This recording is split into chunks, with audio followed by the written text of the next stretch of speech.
মহারাষ্ট্রের ছাবা বা বাঘের বাচ্চা হিসেবে নিজেকে প্রমাণ করার আগেই তাকে হত্যা করা হয়েছিল। তার জীবন কাহিনী সংক্ষিপ্ত হলেও সাহস, বিতর্ক এবং ট্র্যাজেডিতে ভরা ছিল।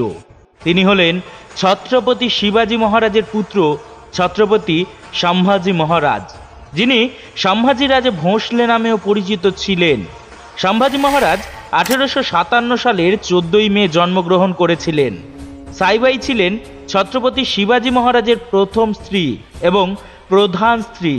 সম্ভাজি রাজের বয়স যখন মাত্র 2 বছর, তখন সম্ভাজির মা সাইবাই প্রাণ হারান। ছত্রপতি সম্ভাজির দেখাশোনা করতেন তাঁর ঠাকুরমা জিজাবাই। শিবাজী মহারাজের জ্যেষ্ঠ পুত্র হওয়ার কারণে সম্ভাজি হিন্দবী স্বরাজ গড়ে তোলার জন্য তাঁর পিতার প্রচেষ্টা পর্যবেক্ষণ করে বড় হয়েছিলেন।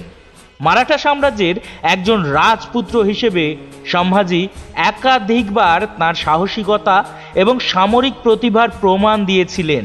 তিনি 16 বছর বয়সে রামনগরে তাঁর প্রথম যুদ্ধে নেতৃত্ব দিয়েছিলেন এবং জয়লাভ করেছিলেন এবং 1675 থেকে 76 সালে গোয়া এবং কর্ণাটকে সফল অভিযান পরিচালনা করেছিলেন।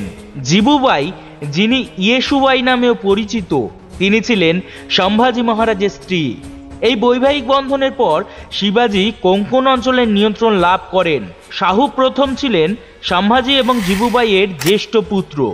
1680 সালের এপ্রিলে শিবাজী মারা যান, কিন্তু সম্ভাজি তখন কারাগারে ছিলেন। সম্ভাজির সৎমা সয়রাবাই তার সৎ ভাই রাজারামকে মারাঠা সাম্রাজ্যের পরবর্তী রাজা হতে বলেন। এই খবর শুনে সম্ভাজি পানহালা দুর্গ এবং রায়গড় দুর্গ দখল করেন। 1680 সালের 20 জুলাই তিনি মারাঠা সাম্রাজ্যের রাজা হন। পরে তিনি রাজারামের স্ত্রী জানকীবাই এবং সৎমা সয়রাবাইকে বন্দী করেন। তিনি শিবাজীর বিরুদ্ধে ষড়যন্ত্রের জন্য সয়রাবাই শিরকে পরিবারের সমর্থক এবং শিবাজীর মন্ত্রীদেরও মৃত্যুদণ্ড দেন।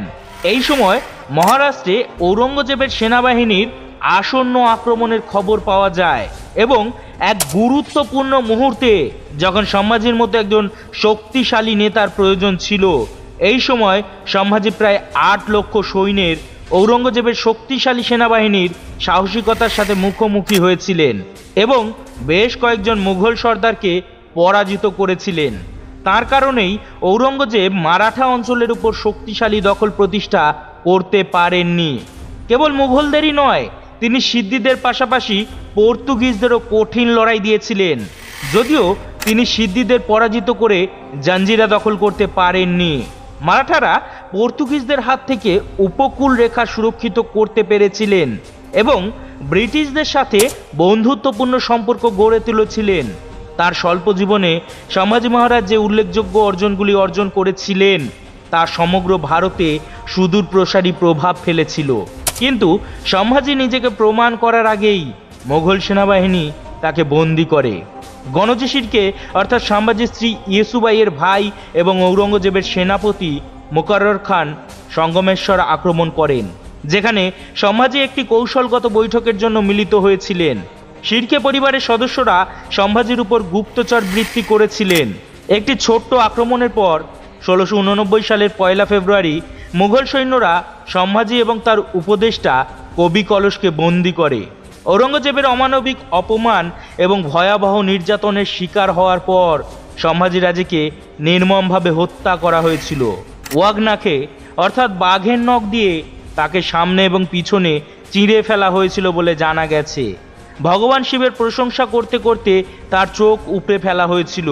কুড়াল দিয়ে তার শিরচ্ছেদ করা হয়েছিল। তার মৃতদেহের সাথে আরও নির্মম নির্যাতনের পর টুকরো টুকরো করে নদীতে ফেলে দেওয়া হয়েছিল। 1689 সালের 11ই মার্চ তালাপুর নদীর তীরে সম্ভাজি মহারাজ নিহত হন। সম্ভাজি মহারাজের স্ত্রী যিশুবাই, সম্ভাজির বোন রানুবাই এবং তার পুত্র শাহুকে মুঘলরা বন্দী করে। তার মৃত্যুর মাধ্যমে তিনি জীবনে যা করতে ব্যর্থ হয়েছিলেন তা অর্জন করেন। মৃত্যুর সাথে সাথে এই সাহসী লড়াই মারাঠাদের মোগলদের বিরুদ্ধে লড়াই করার শক্তি এবং সাহস জুগিয়েছিল।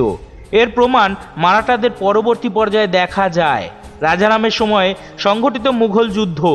ছত্রপতি হিসেবে তার নামে একটি তামার মুদ্রা তৈরি করা হয়েছিল। মুদ্রার সামনের দিকে দেবনগরী কিংবদন্তি শ্রী রাজা শম্ভু এবং পেছনের দিকে ছত্রপতি লেখা ছিল। সম্প্রতি তার জীবন কাহিনী নিয়ে তৈরি হয়েছে ছাওয়া সিনেমা। এই সিনেমায় মুখ্য চরিত্রে অভিনয় করেছেন ভিকি কৌশল, যা বক্স অফিসে ব্যাপক সাড়া ফেলেছে। নিজের মৃত্যুর মধ্য দিয়েও বীরত্বের প্রমাণ রেখেছিলেন বলেই আজও সম্ভাজি মহারাজ স্মরণীয় হয়ে রয়েছেন। আর তাই ছাওয়া সিনেমা দেখতে গিয়ে সিনেমা হলের ভেতরে কেউ শিবের নাম জপ করছেন, তো কেউ আবার ঘোড়া চড়ছেন, আবার কেউ শিবাজির জয়গান করছেন। আর এই দৃশ্যই বারবার প্রমাণ করে সম্ভাজি মহারাজের পাশাপাশি সমগ্র মারাঠা জাতির বীরত্বের কথা। ধন্যবাদ এতক্ষণ আমাদের সাথে থাকার জন্য। আমাদের ভিডিওগুলি যদি আপনাদের ভালো লাগে তবে অবশ্যই আমাদের পাশে থাকবেন।